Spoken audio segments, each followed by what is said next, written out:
UFOs. If we do finally make contact with aliens, how will it happen? Will they arrive in fantastic spacecraft like the UFOs glimpsed recently above Mexico City? Will we pick up a faint signal from their corner of the universe? Or will we arrive too late and find the ruins of an ancient alien civilization? Making contact with aliens and UFOs next. Even from a distance of 93 million miles, the sun is the source of all our bounty. Without its warming rays, the Earth would be a lifeless hunk of rock, orbiting silently in the vacuum of space. The ancients were well aware of the sun's importance. When the sky suddenly darkened during a solar eclipse, they thought it might be the end of the world. Eclipses are a fine example of how the ancient person responded to an unexpected astronomical phenomenon, because eclipses were not predictable to the ancients. They didn't know what it was. They didn't know that it was the moon passing in front of the sun. They thought the sun was being devoured by some evil god. So throughout the world, people were frightened by this. Gradually, science replaced superstition. In 1540, the Polish astronomer Nicholas Copernicus published his revolutionary theory that the sun, not the Earth, was the center of the solar system. In the early 1600s, Galileo improved the new scientific marvel, the telescope, enough to prove the Copernican theory was fact. In modern times, the rhythms of sun, moon, and Earth are well understood, so that a solar eclipse is the occasion for excitement rather than fear. And so it was that on July 11th, 1991, families around Mexico City gathered on street corners to witness one of the longest solar eclipses of the century. They brought telescopes and video cameras, but when they looked skyward, a surprise awaited. The people were recording the eclipse when they saw UFOs in the sky. And they were able to record, at least in 3 different cities, exactly at the same time, the same kind of UFOs. By 1:25 p.m., the sky had darkened, temperatures dropped, and something extraordinary still appeared in the skies above Mexico City. Jaime Maussan, producer of Mexico's equivalent of 60 Minutes, played some of the UFO videos on his program. They were taken at the same time from 3 different cities. The tapes ignited an immediate controversy. Critics charged that the purported UFO was nothing more than the planet Venus, which became visible during the total eclipse. In late July 1991, Maussan made an on-air request for more UFO videos. His viewers formed groups known as Los Vigilantes del Cielo, the Sky Watchers. There are many dozens of these vigilantes all around the country, and that way we can survey the sky of Mexico very effectively. We have at least from 8 to 10,000 videos in Mexico. It's the largest collection ever. Probably not all of them are UFOs. Probably some of them are balloons, some others are airplanes, but many of them, probably 10 to 15% of them, are really good, mysterious objects, something that cannot be explained easily. The object in this video moves in reverse, stops, and hovers, patterns of flight not associated with airplanes, birds, or weather balloons.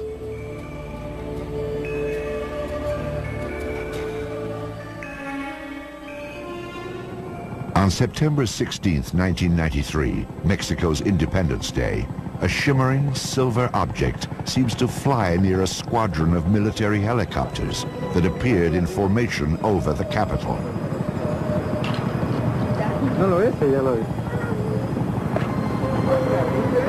Several UFOs have been reported near Popocatépetl, an active volcano that looms some 50 miles from Mexico City.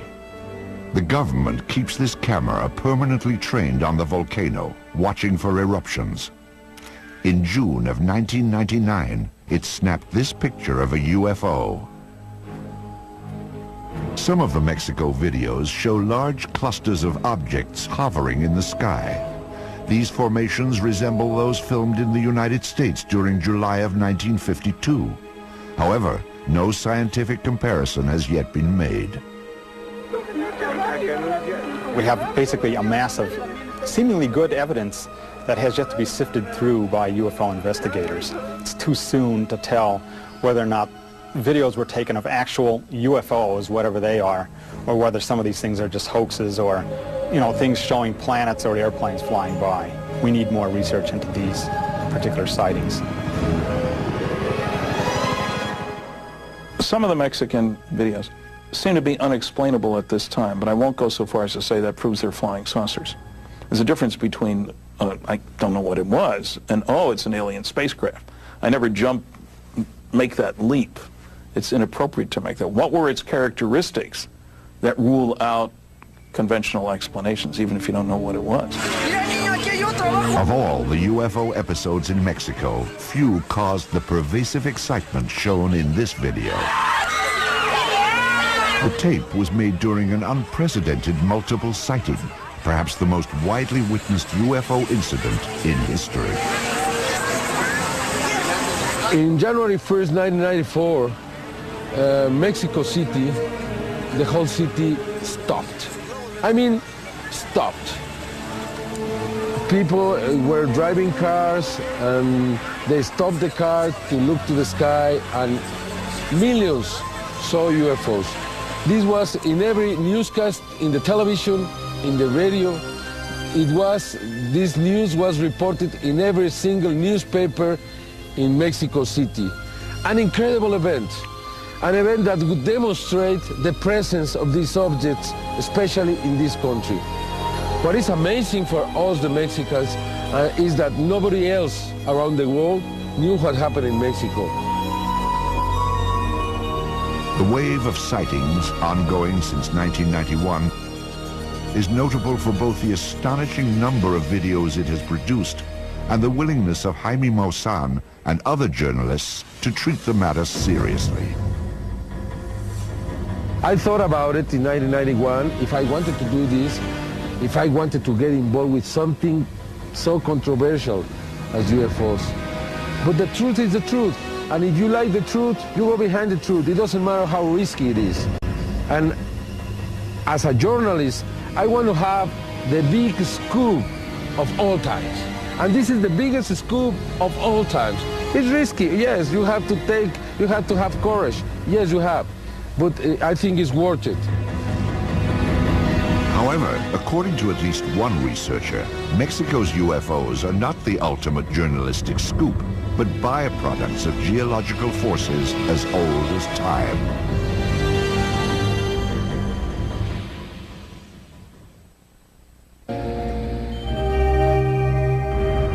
UFOs have been playing hide-and-seek with Earthlings for decades. Even as we open the door to the 21st century, no one has proven where UFOs come from and just what it is they want. If cave paintings, biblical accounts, and Renaissance artworks can be taken at face value, the guessing game has actually gone on for thousands of years.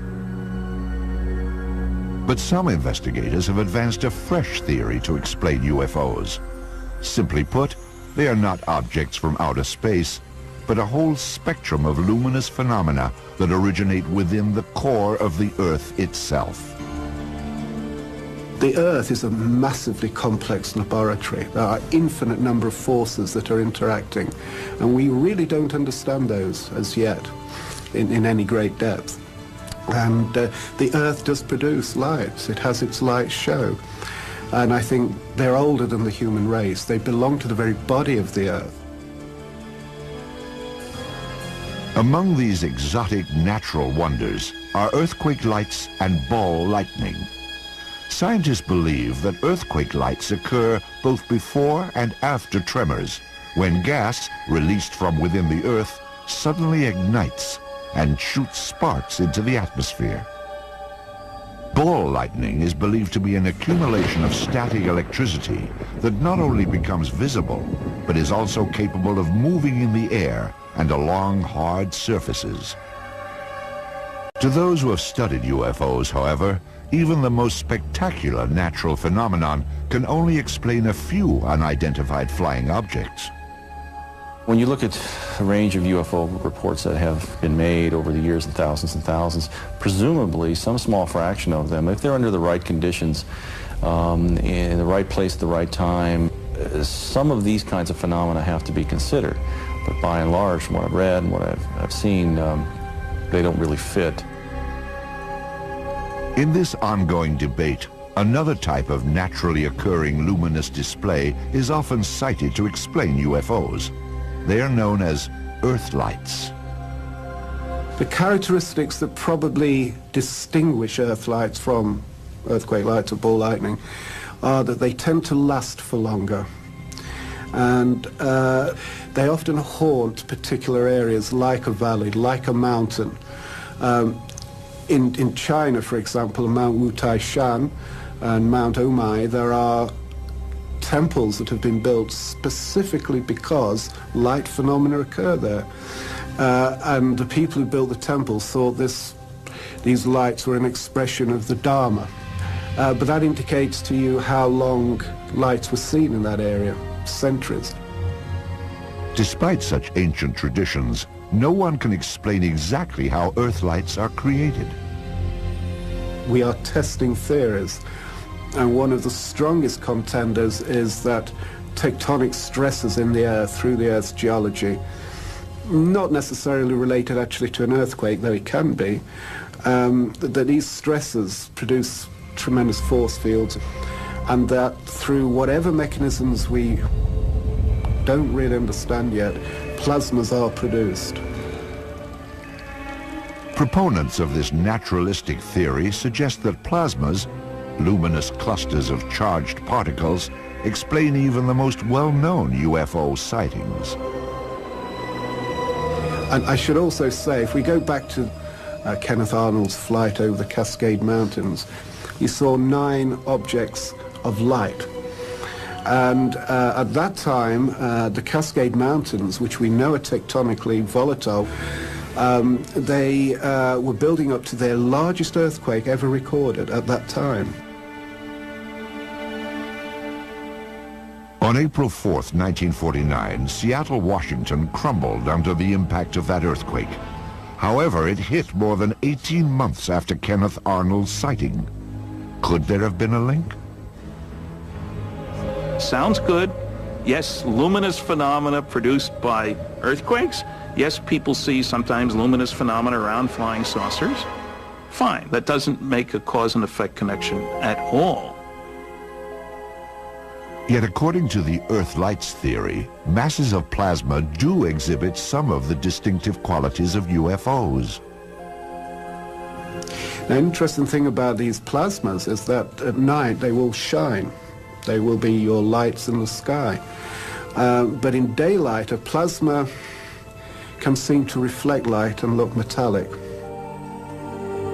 But are qualities of reflectivity and a metallic appearance enough to equate plasmas with UFOs? If they're going to talk natural phenomenon, what is there out there that has the capability to hover and then shuts off and then the object zooms straight up out of sight? There's no technology like that we know about. And there's certainly no natural phenomenon that does this kind of thing. This ain't nothing we're familiar with. This is something very strange. In order to be mistaken for UFOs, these natural Earth-light plasmas would have to display some extraordinary capabilities, like those witnessed in 1980 at Bentwaters Air Base, or in 1967 near the Canadian town of Shag Harbor. Well, some of them can sit on the water and have been observed going underneath water as well.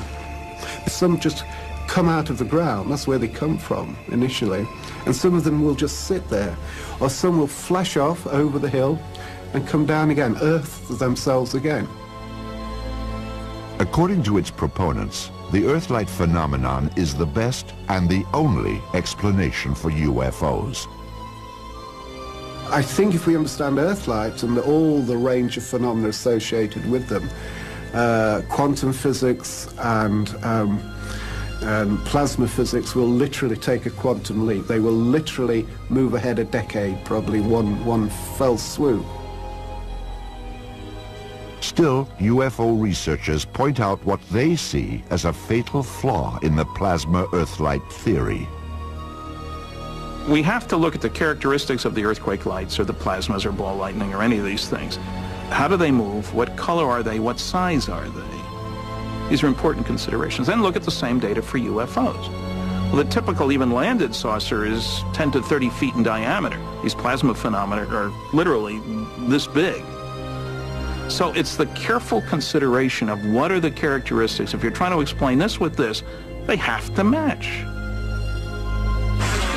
Perhaps not surprisingly, the ongoing wave of Mexico City UFOs has been swept up in this controversy.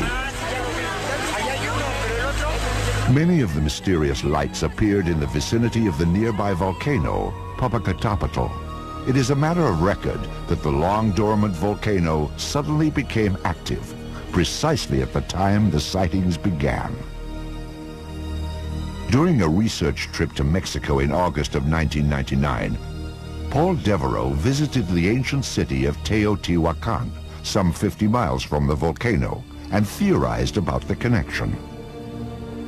This place is very active and volatile in a tectonic fashion. And what we found that these earthlights do frequent areas where there are active surface tectonic geological faults.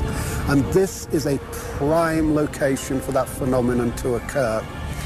And I think is one of the elements bound up into the whole Mexican UFO wave. The questions of whether UFOs are real or if life exists elsewhere in the universe may not be resolved by earthbound debate. There is, however, another approach. Build a rocket, blast off, and see for ourselves.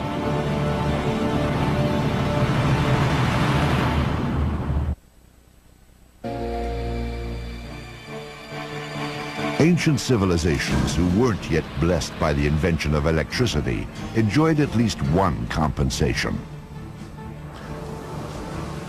Their pristine night skies sparkled with 1,000,000 stars. Early astronomers soon noticed that a handful of heavenly bodies traveled freely in the sky, unbound by the stars' slow, methodical rotation. The Greeks called them planets, a word meaning wanderer. In modern times, when Earthlings began to ponder the question of UFOs and alien civilization, it was the planet Mars that became the focus of attention. If there truly were flying saucers, it was thought they would come from the mysterious red planet. In part, this belief stemmed from observations made by astronomer Giovanni Schiaparelli in 1877. He claimed that Mars was laced with channels, canali in Italian, that linked the planet's polar ice caps. Schiaparelli's canali became known as canals, and some said they were not simply natural waterways. An American astronomer named Lowell thought that these were canals that were artificially created by an alien civilization, and he began studying Mars extensively and writing books about the civilization on Mars that created these structures. And so a lot of people began thinking then about how you would communicate with the Martians. The widespread public belief that Martians were real became clear when 32 million people gathered around their radios in October of 1938. We interrupt our program of dance music to bring you a special bulletin from the Intercontinental Radio News. At least 40 people, including 6 state troopers, lie dead. Millions believed that the H.G. Wells radio drama War of the Worlds was a real report of a Martian invasion. The result was widespread panic. The director, Orson Welles, was unaware that his production would strike a nerve. I'm of course surprised that the H.G. Wells classic, which is the original for many fantasies about invasions by mythical monsters from the planet Mars had such an immediate and profound effect upon radio listeners. While the public was captivated by stories about Mars, a lone American pioneer named Robert Goddard was experimenting with ways of actually getting there. Goddard had come up with ingenious designs for getting rockets from the surface of the Earth up into the high atmosphere, but this was widely regarded as a bunch of silly nonsense by American scientists.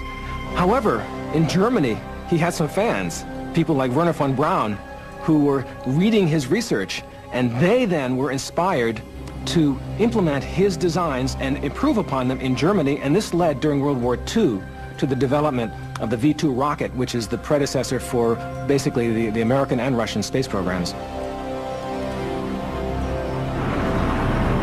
With the launch of America's Viking space probe in June of 1975, the age-old dream of exploring Mars finally became a reality.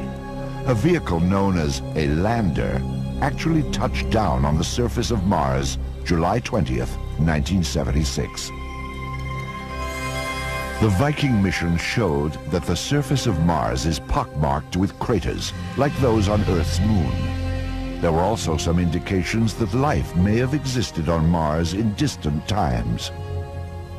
My personal feeling is that yes, Mars had a very substantial atmosphere early on with a lot of liquid water on the surface, and perhaps enough to form these river channels and river valleys that we see that are quite ancient, that are perhaps older than 3 billion years old.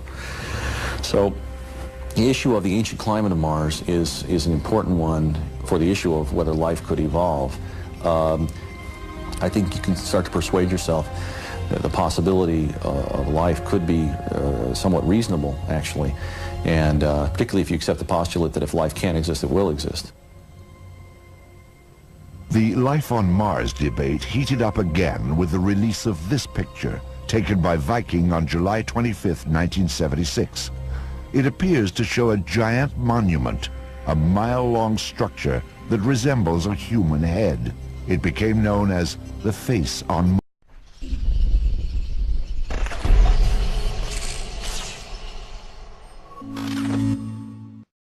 Mars. NASA has no official position on whether the face is a natural feature or a colossal sculpture. Still, those who worked on the Viking mission have been accused of hiding the discovery of a Martian civilization. I can't think of a group that would have publicized that possibility or that discovery more than those of us who were looking at the pictures. We were looking for stuff like that. Our careers would have been made. We would have loved to have trumpeted to the world that we found evidence of an ancient Martian civilization. Who the heck wouldn't? And after somebody pointed that out, those of us on the lander team looked at one of the boulders on the surface nearby the lander, and we decided we could see the initials of every team member in the boulder that was about 10 feet away from the lander. NASA is currently building vehicles that will orbit and land on Mars in the next decade, in preparation for a daring attempt to send astronauts to the planet in 2018. But recent discoveries have allowed scientists to study Mars right here at home. During the 1980s and 90s, NASA plucked a dozen meteorites from the icy expanse of Antarctica, and then made the remarkable announcement that they were nothing less than small fragments of the planet Mars. You might reasonably wonder, how do we know that a particular rock that we find on the Earth is from Mars? And the reason is we've been to Mars with the Viking landers, so we have actual measurements of the chemical composition of the Martian atmosphere, and we find that in these dozen rocks that there are the chemical signature of the atmosphere of Mars. It's not quite like Earth air, it's just like Martian air, and that's how we know they really are from Mars. Scientists believe the rocks were blasted off Mars 16 million years ago when an asteroid collided with the planet. The meteorites made their way here, finally landing on Earth about 13,000 years later. After gathering and analyzing these otherworldly stones, researchers released some astonishing results. One of those rocks was the Martian meteorite that some scientists claimed had evidence of Martian microbes on it.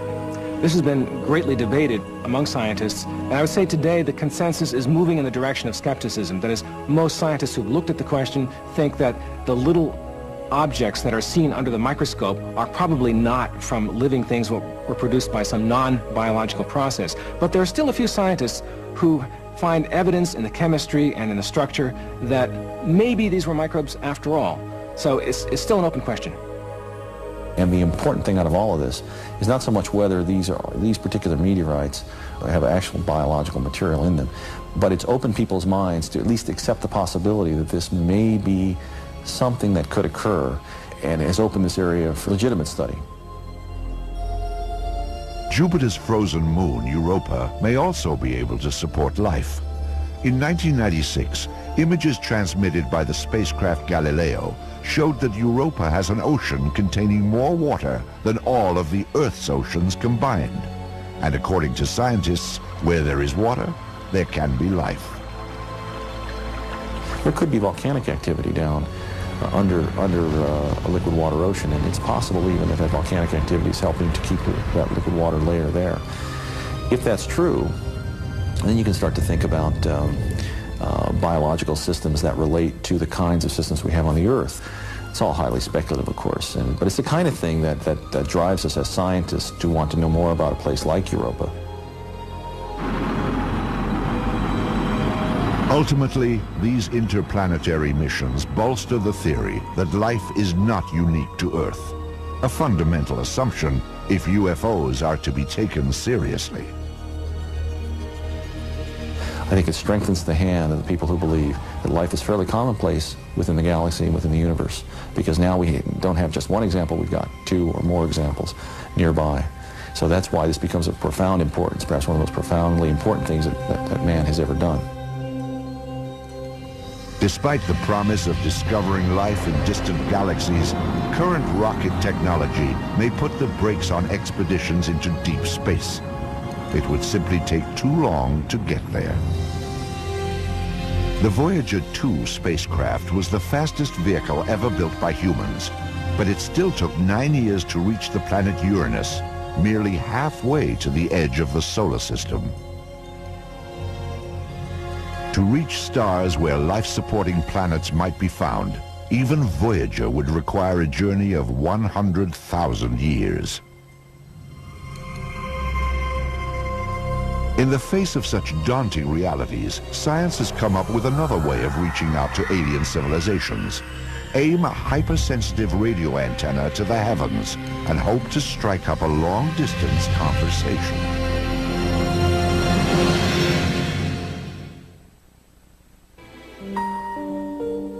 It was in 1896 that an Italian engineer named Guglielmo Marconi hooked up some electrical parts in an inspired combination. Then he sent a signal roughly 1 mile, not over wires, but directly through thin air. Marconi refined his invention, and in 1901 he sent the first radio broadcast across the Atlantic Ocean. A message that would have taken Christopher Columbus several months to deliver could now be sent in the blink of an eye. Within a few decades, radio had taken its place at the center of modern life. Sports, politics, entertainment, and commerce were revolutionized by the ability of sound and music to travel magically through the air. People began listening for Martians. They began to wonder, is there a Martian civilization that might be signaling to us? People like Marconi listened for these, and they occasionally announced that they had discovered signals from Mars. We now think that that was probably wrong, because there was a type of signal that they were probably picking up that they didn't know about then, but we now understand. This is a strange kind of signal called a whistler. It's produced by lightning, but it's lightning that's been transformed by the Earth's atmosphere into a strange signal that sounds just like a whistle. Like that. And so you get what sounds like an artificial signal, but it isn't. The intergalactic eavesdropping continues today, but with far more powerful receivers. These are radio telescopes pointed toward the heavens in a search for faint signals from outer space. Some physicists believe they may well hold our best chance of contact with intelligent beings from other planets.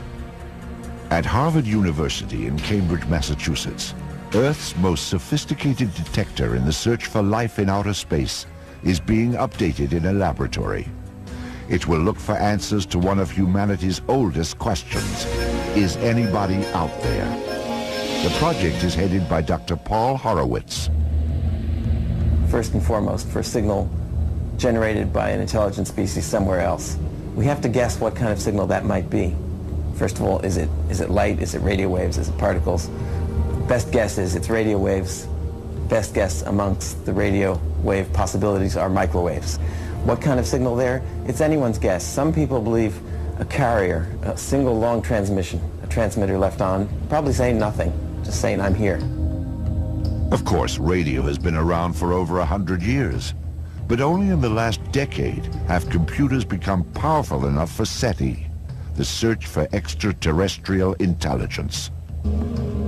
Specialized chips and circuit boards comprise the brain of the radio telescope system.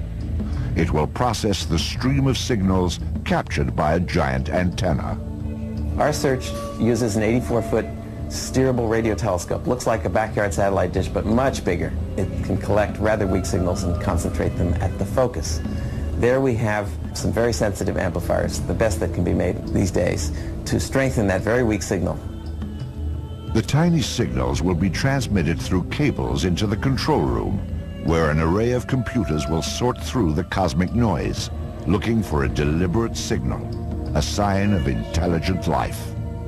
Occasionally we find strange signals there, really interesting signals that look like the kind of thing that might be produced artificially by another civilization. But if you got a repeat of the signal at the same frequency and the same point in the sky, that would tell you it was not a random event on the surface of the Earth or inside of your computer. We would have to say that it's most likely being produced by another civilization some distance away. The problem is none of these signals has ever repeated, but it's enough to keep us intrigued and wanting to continue. But what are the odds that we will get a signal from some exotic civilization? That there's other life in the universe, guaranteed. That there's other life in the galaxy, guaranteed. Any odds you like, absolutely cannot be any other way. That there's advanced life somewhere in the universe, guaranteed. Somewhere else in the galaxy, so extremely probable that I would give you at least 100 to 1 odds that interstellar communication could well be taking place.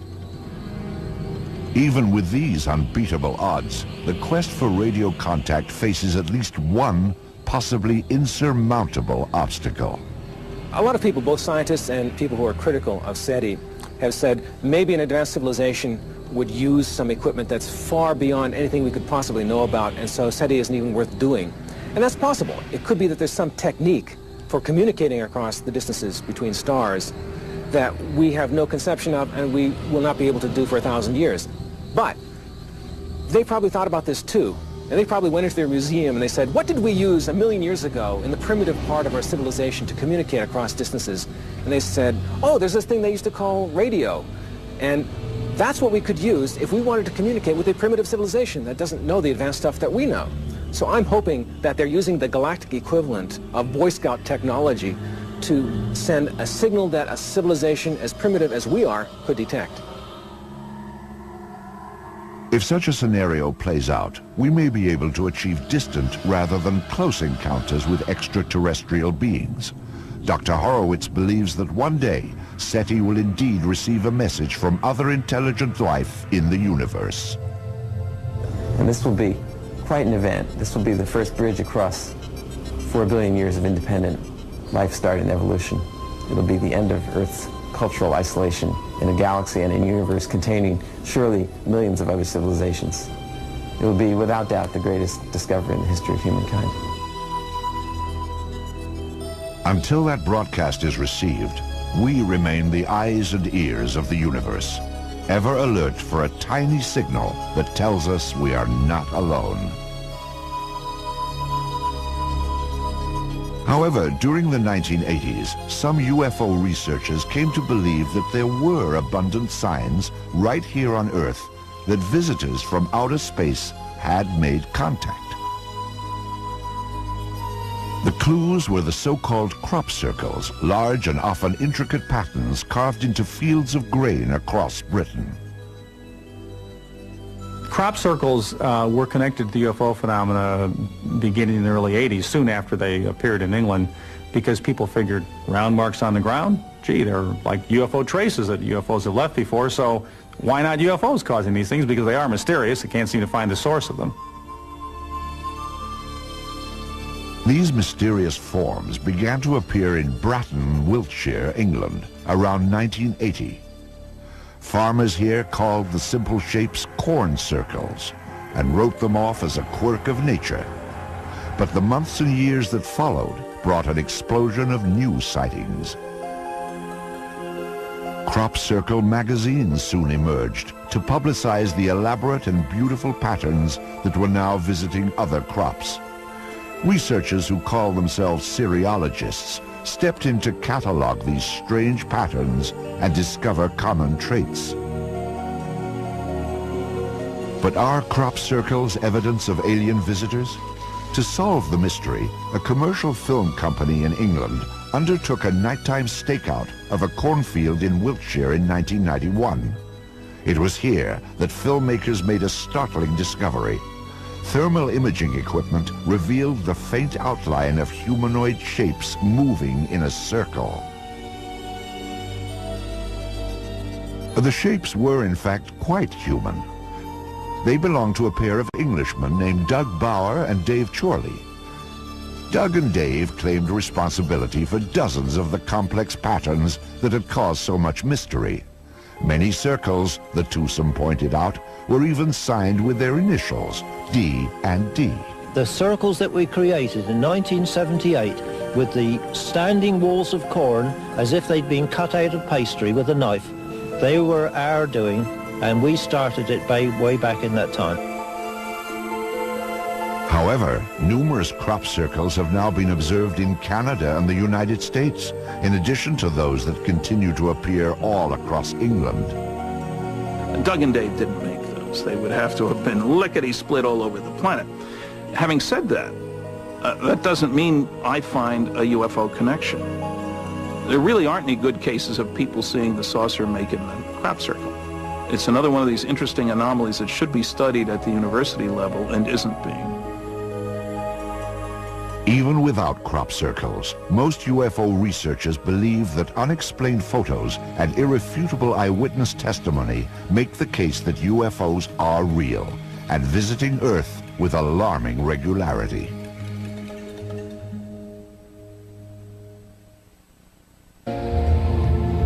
Virtually all of us have heard of UFOs, but relatively few of us have ever seen one. How are we to pass judgment on the question of whether or not they are real? Making such a decision is like being a juror and weighing evidence on one of the most important issues facing humanity. Perhaps UFOs are nothing more than hoaxes or mistaken observations. But if they are real, they have to come from someplace. The universe offers infinite possibilities. If there is life out there, it may well have gotten going long before we did. Indeed, Zeta Reticuli, a pair of stars often mentioned as having planets that might support life, is known to be about 1 billion years older than the Earth. The thing we need to keep in perspective, we've only had fancy technology, call it 100 years. Well, the Zeta Reticulians got a billion-year head start. Let's be conservative. Let's suppose they only got a million-year head start. Let's be truly conservative and say they only got a 10,000-year head start, which is nothing out of the billion years available. Surely we would all agree that we can't even imagine the advanced technology there. If some advanced civilization built spacecraft that can actually whisk them through the universe, why would they want to visit a primitive galactic backwater like Earth? One can only postulate that they're concerned about their own survival and security.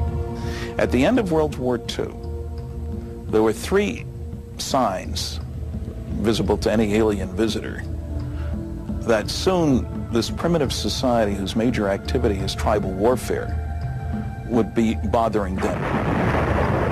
Rockets, radar, and nuclear weapons were three signs that Earthlings might soon be a force to contend with in the interstellar neighborhood.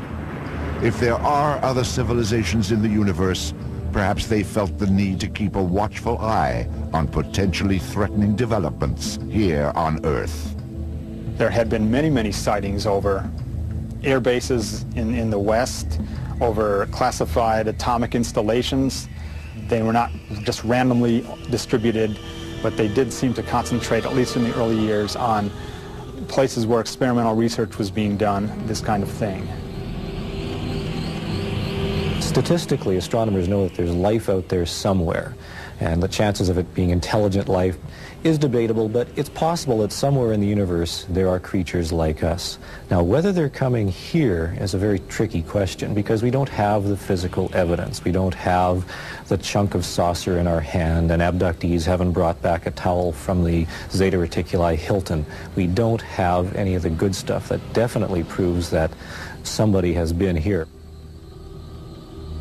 What the UFO case lacks in physical evidence, it makes up for in solid eyewitnesses.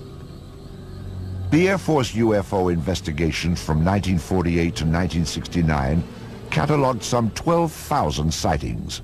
Most were explained, but 700 accounts from credible witnesses remain a mystery, despite all the Air Force efforts to explain them.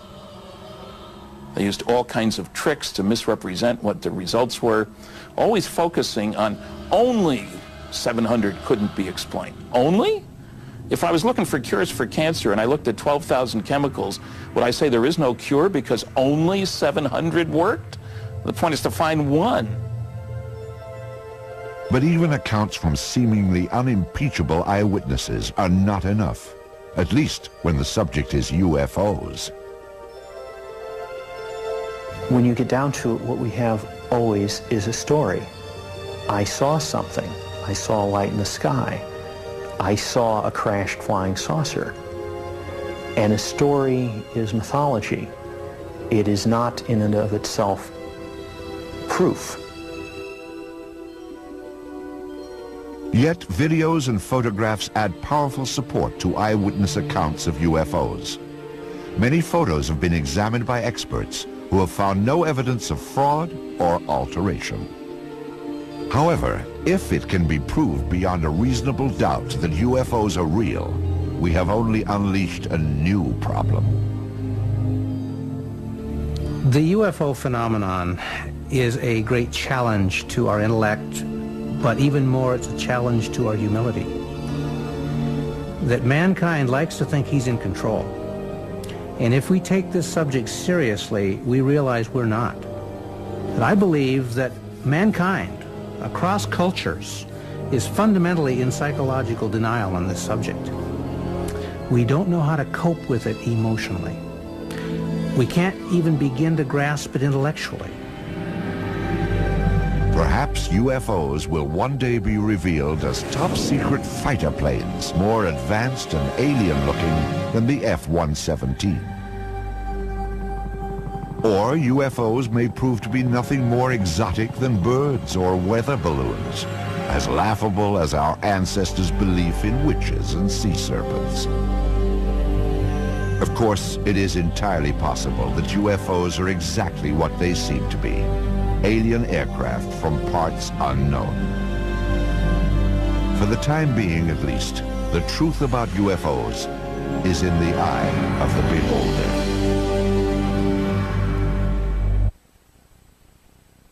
Josh is heading for the glacial ranges of Patagonia to examine the remains of a vanished tribe of giants and to attempt to solve one of the greatest riddles of our time. The word Patagonia itself means big feet?